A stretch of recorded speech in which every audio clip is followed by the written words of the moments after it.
Assalamualaikum warahmatullahi wabarakatuh. Alhamdulillah anak-anak, bagaimana kabarnya hari ini? Semoga dalam keadaan baik-baik saja. Alhamdulillah pada kesempatan kali ini kita bertemu kembali dalam mata pelajaran pendidikan agama Islam dan budi pekerti dengan submateri menghindari perkelahian antar pelajar. Sebelum kita membahas lebih lanjut, Ibu akan menyebutkan tujuan pembelajaran hari ini. Yang pertama, tujuan pembelajaran hari ini adalah peserta didik dapat mendefinisikan perkelahian, tawuran pelajar, faktor penting menghindari perkelahian pelajar, ikhtiar mencegah perilaku menyimpang, dan penanganan pelajar yang menyimpang dengan bagus.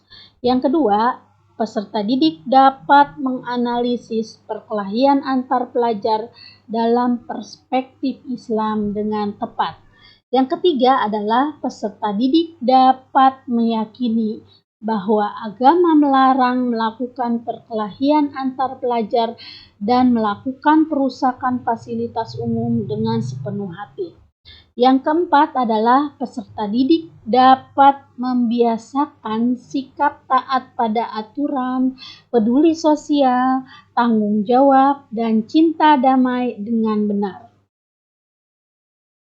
Baiklah, kita memasuki dengan pengertian perkelahian antar pelajar. Apa itu perkelahian antar pelajar?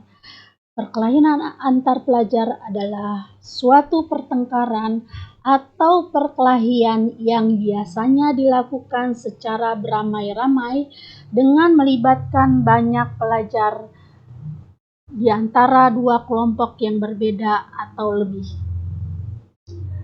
Apa sih penyebab perkelahian antar pelajar?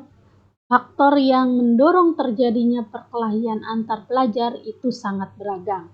Terkadang tidak ada faktor yang jelas yang menjadi penyebab terjadinya peristiwa tersebut.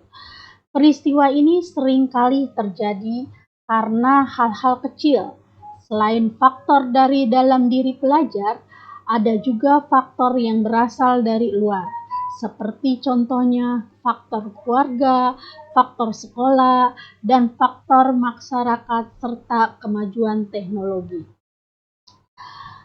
Adapun larangan berkelahi dan bermusuhan, dalam ajaran Islam, perkelahian pelajar merupakan akhlak mazmumah. Apa itu akhlak mazmumah? Akhlak yang tercela, yang hukumnya haram dan dosa untuk dilakukan. Allah Subhanahu wa Ta'ala melarang hal tersebut melalui firman-Nya dalam Quran Surat Al-Ahzab ayat 58 dan Quran Surat Al-Hajj ayat 7. Jadi, sebagai orang yang beriman, hindarilah perkelahian antar pelajar, karena akan mendapat hukuman yang berat, baik di dunia maupun di akhirat. Apa sih dampak dari perkelahian antar pelajar? Dampaknya akan terlihat yang pertama, seseorang yang terlibat perkelahian antar pelajar akan mengalami ketakutan setiap hari, merasa was-was setiap waktu, dan tidak berani berjalan sendiri. Yang kedua, dampak yang kedua adalah apabila perkelahian sudah terjadi, tidak sedikit yang mengalami cedera, bahkan berujung pada kematian. Yang ketiga, bila terjadi kematian, maka kematian tersebut termasuk kategori kematian yang sia-sia. Yang keempat, bisa mendatangkan kesulitan bagi orang lain. Yang kelima, menyebabkan kerusakan sarana dan prasarana pabrik.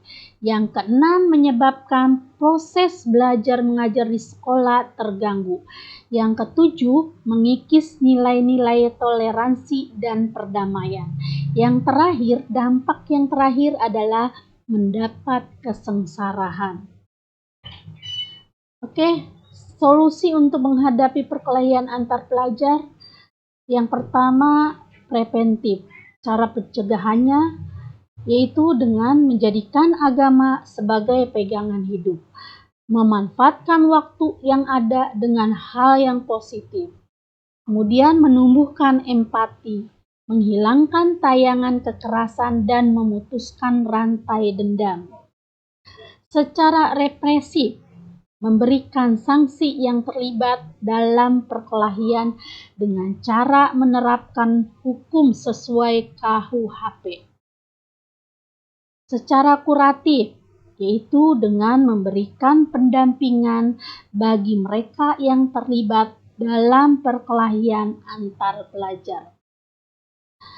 Membiasakan diri bersikap taat pada aturan, peduli sosial, tanggung jawab, dan cinta damai.